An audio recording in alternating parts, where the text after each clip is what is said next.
in to give you a sort of brief story about how I landed on this question about unemployment benefits and mortality. And I want to do that for a couple of reasons. One, because I think focusing on the nitty-gritty methods and sort of nuanced results of a single paper is maybe less interesting than if I set this sort of theoretical and empirical stage first, but also because I sort of want to bring attention to a broader universe of questions about social policy and population health, which I believe are really key to our future as a field. And key in the sense that if we don't attend to these questions, I worry that we stand very little chance of sort of addressing and understanding some of the most major population health phenomena of our time. And in my work, the sort of like population health phenomena of primary interest is health inequalities. So I'll be starting a little bit of a story about health inequalities. And first, a little bit actually about me. So a disclosure, I am not an occupational or an environmental scientist, at least not by formal training. My formal training is first and foremost in sort of social epidemiology, with some sort of interdisciplinary background in not just public health, but also social policy and political economy. So as a social epidemiologist, I am fundamentally, as George mentioned, interested in the nature and causes of health inequalities. More specifically, what I do in my work is draw insights from neighboring sciences, social sciences like sociology and economics, to sort of better understand the role that broader societal conditions play in sort of producing and maintaining these health inequalities. Naturally, as a health inequality scholar, I'm also interested in sort of thinking through and sort of I'm committed to understanding what we can do to reduce those inequalities. And here again, I'm thinking at a pretty broad societal level, right? So we tend to hear a lot about what individuals can do for their health, what communities and neighborhoods even can do for health. But really, I'm interested in what actions societies as a whole can take to promote health equity. And finally, I consider part of my role to be that of a sort of public health auditor, which is to say, I'm interested not only in understanding sort of our rhetoric around health equity, but also in actually evaluating empirically our progress towards the goal of reducing health inequalities. And this is sort of where the story of the paper I want to talk to you about today eventually sort of begins. So in Canada and many other jurisdictions, there's sort of widespread recognition that health inequalities, these systematic and pervasive differences in health status that we observe between populations and population groups, these health inequalities, we view them overwhelmingly as being unjust and avoidable. So a general consensus has emerged from that widespread recognition that we should probably do something about them. On the basis of fairness, justice, and so on, we should probably do something about them. And so not surprisingly, for decades, governments have professed to support action towards that goal of reducing health inequalities. So we might say sort of health equity is in some form or another and has for several decades appeared as a sort of policy priority. An obvious anchoring point in this sort of history and Canada's place in that history might be say the World Health Organization's 1986 Ottawa Charter on health promotion. So these health equity commitments have been floating around for quite some time, decades. And those of us working in the sort of health equity field today are in this sort of like really unique position where we have the privilege of sort of looking back and providing a retrospective of sorts, that sort of audit I was talking about, to ask the question, has rhetorical support for health equity translated into measurable progress towards health equity? And I thought just out of curiosity to gauge sort of where folks in the audience are coming from, I thought we would start with this poll. I'd be interested in hearing from audience members, from you, how you would sort of, I don't know if the right word is guess, because many of you might have sort of expertise in this area, but how you might sort of guess health inequalities have evolved in Canada over, say, the past 2-3 decades. Decreased, increased, remain the same, or maybe you're not sure. I see some results. So we'll keep it open until we get to 4/5 or so. Excellent. There we go.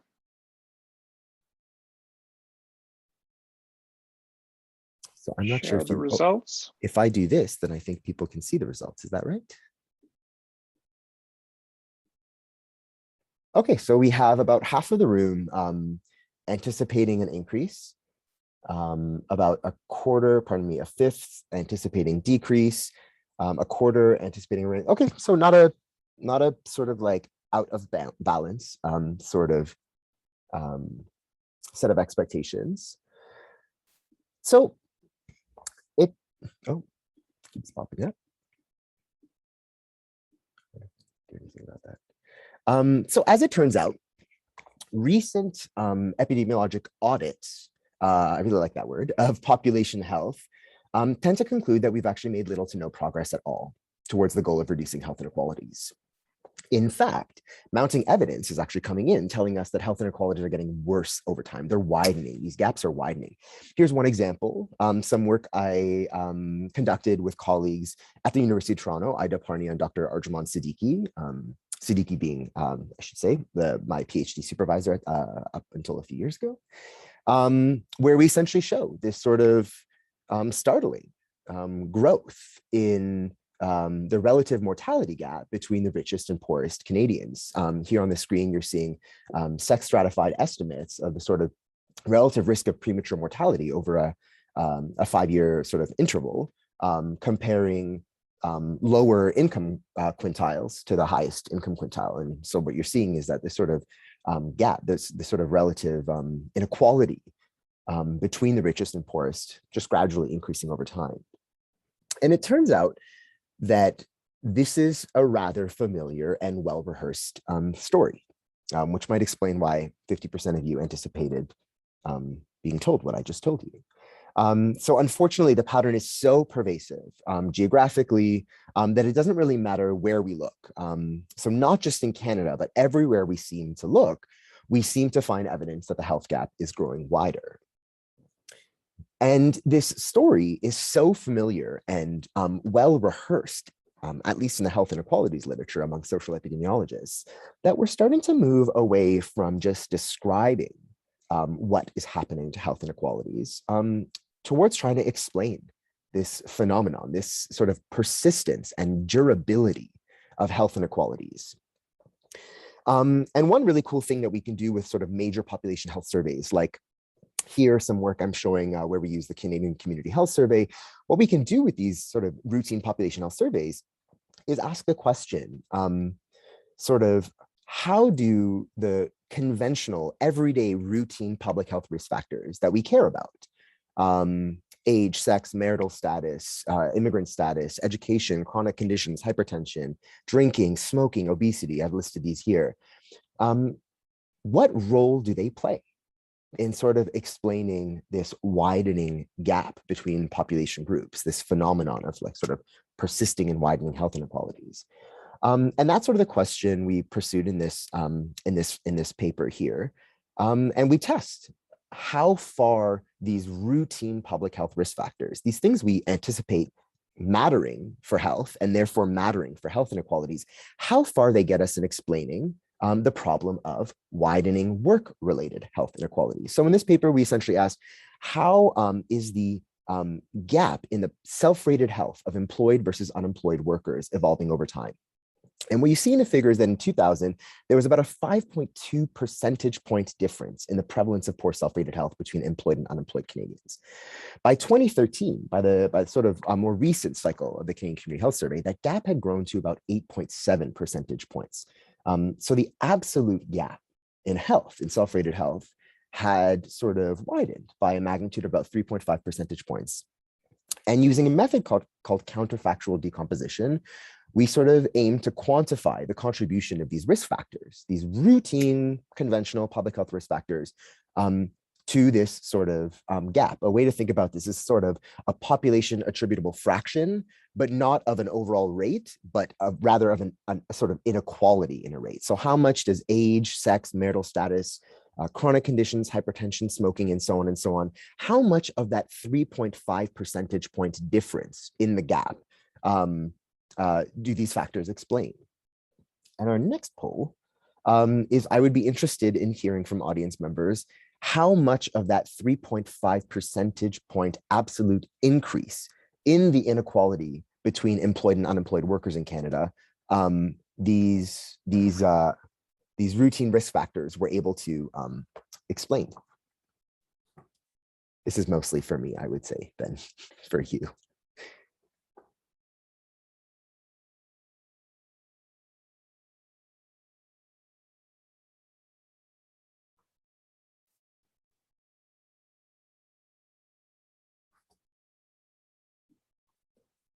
We'll maybe wait for like 1 or 2 more people.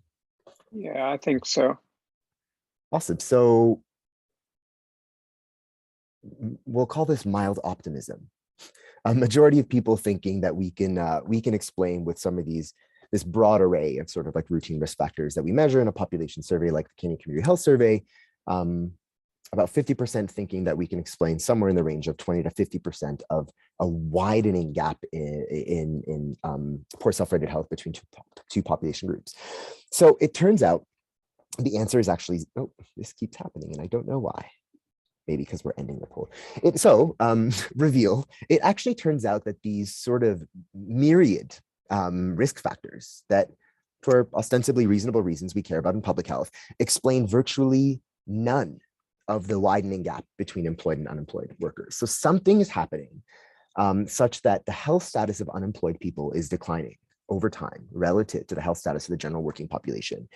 And our go-to explanations in public health, especially in sort of epidemiology, where we're really interested in behavioral risk factors and so on, these hold almost no traction at all in explaining a pretty major phenomenon, I think. And it turns out that if you look more broadly in the literature, this sort of puzzle of sort of us not being able to understand and explain why health inequalities are widening sort of extends to other areas of health inequalities as well.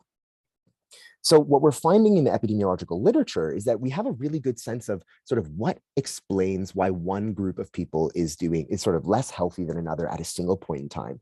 But those factors are not helping us explain why groups are moving apart over time. In fact, to many sort of prominent social epidemiologists, this sort of pattern of widening health inequalities, despite quote unquote decades of efforts to bridge the health gap, represents something of a little bit of a paradox, which they say can actually sort of defy explanation. And what you hear is sort of like, we've tried everything under the sun, and nothing under the sun appears to be working. Health inequalities remain an intractable problem. And there was an example of this sort of rhetoric in about 2015 from the City of Toronto, from the Toronto Public Health Unit, that put out this report where they sort of concluded, look, for a decade, we've put efforts towards bridging this gap, and we seem to have made very little progress. In fact, if you read the report, they find, similar to us, that the health gap in Toronto between richer and poorer has actually widened over time. And they're sort of startled by this, you know, this language of like, despite efforts. And at the time, we actually took issue with this sort of framework. So here at the time, my doctoral advisor, Arjumand Siddiqui, and I sort of coming in and saying, look, we take issue with this framing because we think this framing is pretty detached from reality. And it's detached from reality because if you pay attention to the sort of social economic backdrop behind which this major phenomenon is unfolding, you can really actually start to piece the puzzle together. So, you know, what are those pieces? I'm talking here about rising income inequality, declining job security, a housing crisis affecting hundreds of thousands of working families, right? A gradual but systematic erosion of the social safety net that has left us with, you know, social programs in tatters and underfunded public service and so on and so on. And we argued, as many others have in the past, that once we take this societal backdrop into account, it really cannot come as a surprise to us that despite decades of efforts, or rather decades of rhetorical support for health equity, we're learning that health inequalities actually are unmoving. We haven't made much progress at all. And so the argument that sort of serves as a premise moving into what I've promised to talk to you about, which I will, which is the sort of role of unemployment benefits in maintaining population health, reducing health inequalities, and so on. The underlying premise is that it's only by situating this problem of widening health inequalities within its broader societal context that we can actually start to understand it for what it is, which is a largely predictable and largely preventable sort of problem. Rooted in these sort of like social and economic conditions, including policy conditions, which have negatively impacted the social determinants of health, particularly for the most disadvantaged members of our society. So just like in a really simple sentence, how is it that we can be sort of surprised that health inequalities have widened if this is sort of unfolding against a backdrop in which social inequality and economic inequality has widened? And we could refer to this as the sort of advantage of taking a societal view. And I am not, of course, the first person to make this point. This idea that we need to situate population health in a societal context. I'm actually here standing on the shoulder of some giants. And in particular, I thought it would be very appropriate to sort of, in light of the fact that, one such giant was in fact spent so many years at UBC, at the SPPH, but to name the late Clyde Hertzman, who many of you will have known personally, and who was, of course, an intellectual giant in sort of building this idea in the social determinants of health, that we can turn to something like societal contexts, societal conditions, to help us explain phenomena of interest to us, including something like the durability and persistence of health inequalities. So rather than asking questions about individuals, which is what we're very good at in epidemiology, what are the questions we can ask about our society to help us understand, to sort of find a compelling candidate explanation for something as concerning as the finding that we are, quite frankly, failing miserably at addressing one of our sort of key sort of justice principles in public health, which is a principle of wanting to reduce health inequalities and promote equity. Again, should not, I think, to any of us be an unfamiliar concept. We've seen this or some version of this figure before. Basically just telling us that, yes, there are these sort of measurable mechanisms by which health inequalities emerge, these intermediary determinants on the right side, material circumstances, behaviors, biological factors, psychosocial factors, and so on. But all of these mechanisms of interest that we have spent decades in epidemiology sort of examining closer and closer and closer, behind all this is this much larger backdrop, which we might call something like the societal determinants of health, or here in the figure on the left side, the structural determinants of health. So, it's listed here: socioeconomic and political contexts, including governance, macroeconomic policies, social policies, public policies, culture and societal value. And today, where I'll take us is a little bit of a closer look at social policy as a sort of one of these sort of subset societal determinants of health. And the idea here is that social policies play, in our society at least, like a really fundamental role at shaping both the availability and the distribution of sort of everything that we mean when we say social determinants of health. So income, employment, housing, wealth, so on and so on. It stands to reason, based on that premise, that not only, but certainly by addressing and sort of leveraging social policies, might we stand a chance at improving population health and reducing health inequalities. And at a descriptive level, social epidemiologists, population health scientists, sociologists increasingly have been sort of providing descriptive evidence of this. And what increasingly we've been trying to do is move away from a general consensus that social policy matters, that societal conditions matter, towards understanding what those specific policy levers are that stand the best and maybe the least sort of chance at reducing health inequalities. So what are our best sort of candidate policies for doing something about this seemingly intractable problem of health inequalities? And the focus I want to bring today is on the role of unemployment insurance. So I'll be giving a little bit of a rundown of this paper that we recently had published in the American Journal of Epidemiology, in which Dr. Yao was kind enough to invite me to present. And I'm conscious that I've already taken up 20 minutes of your time, and I'm very grateful for that. But I do like providing that sort of backdrop. But I will now get into this paper for you in the next, I would say, 15. I'll try to end at a 35-minute mark.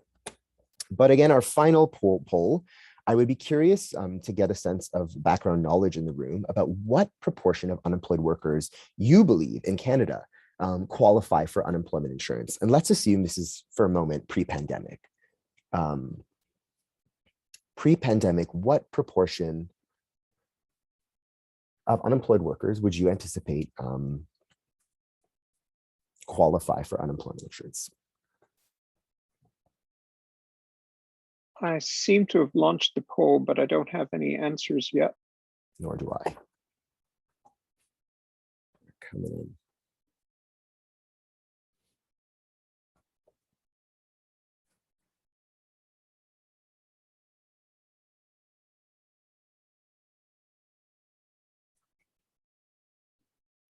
Great. I'll end it there. So let's call it a vast majority of people sort of, I hate the word guessing because I think many of you have a lot more knowledge than just guessing, but let's call it a vast majority of people saying that somewhere below 50% of workers qualify, some thinking even below 30%. I think you can see that. So just to set up the problem here, I'm not sure how well you can see this, but I'll probably better than me actually.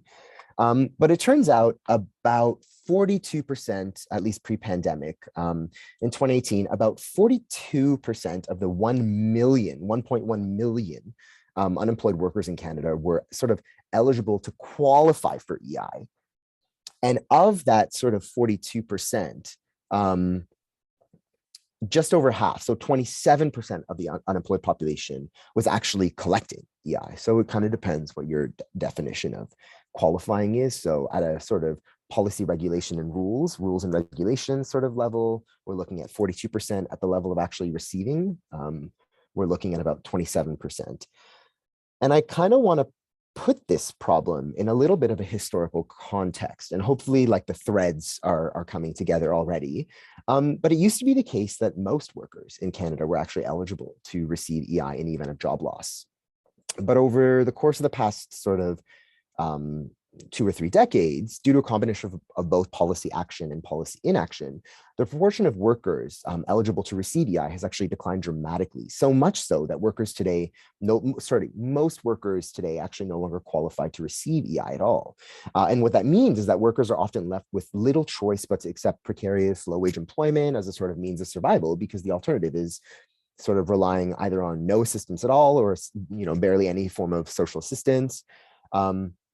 And of course, just like one sort of example of what I was talking earlier in terms of a gradual but systematic erosion of our social safety net in Canada. And of course, in the wake of the current pandemic, we're seeing, the sheer scale of this problem in very clear terms. We're getting a sense of just how many people we've left behind, left out of this sort of proverbial safety net. We're also seeing how the most socially and economically vulnerable members of our society have been disproportionately impacted by this sort of erosion. And it's worth pointing out that although the problem has never been clearer to many of us, it's been a persisting problem for decades, and many of us have been talking about this problem. It's just that, in moments of crises, decisive attention, decisive action, we start paying a little more attention to these problems. But it has been a major problem in our sort of social economic architecture in Canada for a long time. We also know that the problem has only become more severe, at least certainly in sort of an absolute sense, of the sheer number of sort of record job losses we've seen in the wake of the pandemic. I haven't seen similar analyses in Canada, but some work south of the border estimating projected all-cause deaths attributable to COVID-19 related unemployment in the United States, concluding that their best estimate is that there will be approximately 30,000 excess deaths attributable to COVID-19 related unemployment during that first year of the pandemic. So the argument here is that given the sort of economic impacts of the pandemic and its associated policy responses, there's sort of this pressing need now more than ever to understand what role our social safety net and our social protection systems can play in mitigating the short, medium, and long-term consequences of this major jobs crisis, this economic shock. So we know here an association between job loss and mortality. And the question today is what role unemployment benefits can play in mitigating the adverse impact of unemployment on mortality? And this is the sort of question we came in wanting to answer in this paper, myself and my colleague, Ida Parnia. To do this, we used data from the Canadian community, the Canadian Census Health and Environment cohort, the 2006 version of this cohort, a really unique and cool data set that essentially links mandatory long-form census records to a sort of host of administrative data, death records, cancer registry, hospital discharge database, and pardon me, emergency department records. We sort of took this massive sort of census population, narrowed in on the economically active working age adults, comprising about 2.1 million people. Our key measures of interest, of course, all-cause mortality, using a follow-up period of about 10 years, so between 2006 and 2016. We measured employment status as individuals' main labor force activity on census day, that is May 16, 2006. And we measured their unemployment benefit status, their coverage. Did they report receiving federal employment insurance benefits during the preceding year using, for a sort of majority of our participants, official tax records? There was a bit of a problem here. I'll mention, you might have noticed the paper title focuses on the long-term unemployed, and that's because due to the structure of the census and CanCheck, the health and environment cohort, we sort of weren't able to accurately classify the benefit status of those who had lost their jobs during sort of 2006, from January 1st to May 16th, 2006. And so they were removed from the sample, and we focused on sort of the role that unemployment benefits play in sort of mitigating mortality among the specific subset of workers who had been unemployed for greater than 20 weeks. Just to give you a sense of our study groups, from that starting sample, we had, of course, those who reported being employed, just as a sort of interesting reference group there, and comprising, of course, a majority of the economically active population. And then among the long-term unemployed, we distinguished between those who reported having received EI during their period of unemployment and those who had not reported in their tax records any form of EI during their period of unemployment. So we first had to address sort of like a major methodological problem here before asking the question, what role is this sort of benefit receipt playing in moderating the association between job loss and mortality? And that's the problem of just sort of how comparable are EI recipients to EI non-recipients. And the idea here is that EI is rather, as we know, as we've seen, rather difficult to qualify for. And as a result of those sort of strict criteria, eligibility criteria, there end up being really fundamental differences in the underlying characteristics of benefit recipients and non-recipients. The key criteria sort of interest being that you need to be able to demonstrate that you have a good job history, stable, continuous employment. Not only does that sort of not occur universally in the labor market, but there are also really important differences here by things like gender, race, class, ability, and so on and so on.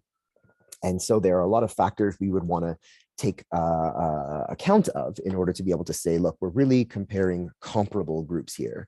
And this is sort of where we were really excited to be able to work with census data, which collects information on things like prior labor market history, and so on. So just to give you a sense of the sort of things we were worried about in terms of generating comparable study groups, we have our demographics, we have our socioeconomics, and unfortunately, despite being called the Canadian Census Health and Environment Survey, cohort, on the census records end of things, we actually have very little information about individuals' health. We were sort of limited to activity limitations at home and at work, but on the sort of end of sort of controlling for fundamental socioeconomic differences between EI recipients and EI non-recipients that might provide a sort of competing explanation for any essentially confounders, right? A competing explanation for an association between receipt of EI and mortality. We did have a sort of range of really good controls there that we tend not to find as robustly and as broadly in something like a population health survey. A little bit about our analytic approach. So we used flexible parametric survival analysis to model our hazard function. And the reason for this was essentially to accommodate time varying associations, so failing to meet the proportional hazards assumption. We also complemented this with the use of propensity score matching, just again to both get a sense of sort of baseline covariate distributions between these two groups, and also to do some work, some diagnostic work of actually ensuring that we're comparing comparable groups of EI recipients and EI non-recipients. And we also looked at, you'll see, absolute and relative effect measures. So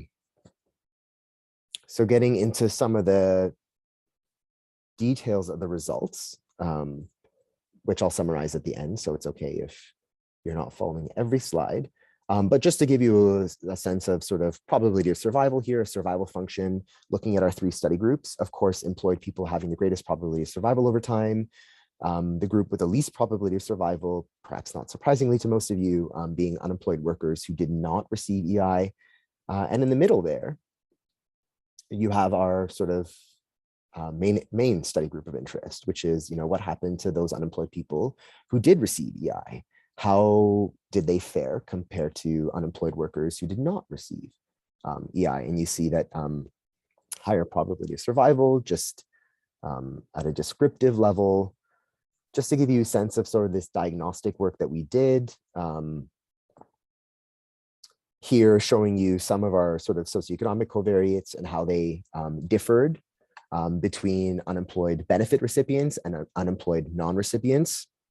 Just by way of example, about 66% of unemployed benefit recipients reported owning their home, as opposed to about 46.5% of unemployed benefit non-recipients. So clearly, as we predicted, some really fundamental differences in who these people are and where they fall in sort of various social and economic hierarchies in our society that we need to account for before we can say something about sort of the impact that receiving EI has on the mortality risk of these two groups over time. I'm going to skip over some fun propensity score matching stuff, just to give you a sense of our main results. So in this sort of second part of the analysis, we said, let's match unemployed benefit recipients to a comparable set of unemployed non-recipients and ask the question, essentially repeat the question. What does survival in these two groups look like after we account for a very wide array of sort of imbalanced sort of characteristics through the use of propensity score matching, kernel weighting? And we sort of replicated the main finding from part 1 of the analyses, whereby we see that the survival function of unemployed benefit recipients is much more favorable than those of unemployed non-recipients. In other words, probability of mortality was higher over time among non-recipients than it was among benefit recipients, net of all of the controls that we were able to account for that might provide competing explanations for this sort of association. I mentioned our sort of interest in measuring these sort of differences in survival at both an absolute and a relative level. So this is an indication, this is sort of just an illustration of sort of how we measured absolute, essentially what is the sort of difference in the probability of survival between these two groups, comparing benefit recipients to benefit non-recipients. And you see over time, this sort of like widening gap in the probability of survival at an absolute level. And we also reported these effects at a relative level with sort of time varying hazard ratios here. And you see that there was some variability over time, allowing us to capture some interesting nuances, like the tapering off of a seemingly protective effect of receiving EI over time. And we see that in the shape of sort of the hazard ratio, the hazard ratio curve rather, slowly approximating 0 as time goes by, particularly among men. But in any case, as main findings, we sort of point out mortality was consistently lower among unemployed individuals who reported receiving unemployment benefits relative to matched non-recipients. We found stronger relative and absolute effects among women, and if I had time, there are reasons I would sort of postulate about why that's the case. But ultimately, sort of the the big takeaway for us was that after 10 years, benefit recipiency was associated with about 890 fewer deaths per 100,000 unemployed men, and about 1,070 fewer deaths, pardon me, per 100,000 unemployed women. Again, to sort of appreciate the scale of this, in 2018, before the pandemic hit, we had about 1 million unemployed workers. And after the pandemic, we know that at sort of a peak, that nearly doubled, if I recall. So at a sort of population scale, we're talking about pretty major effect sizes here.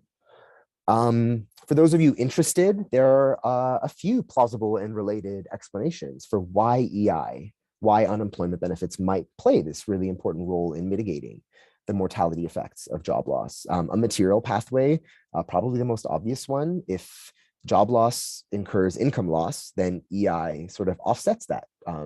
And it offsets sort of subsequent sort of harms around financial and material hardship, the consumption effects of job loss in terms of purchasing basic goods and services that are pivotal to our health, and that could be shelter or it could be healthcare and so on. A second sort of not like mutually exclusive pathway being psychosocial.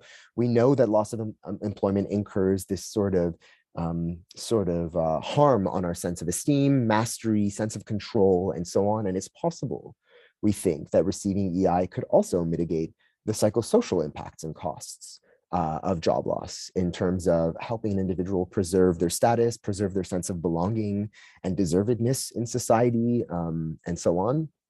And a final life course pathway whereby unemployment insurance improves future labor market prospects. I'm very conscious of time.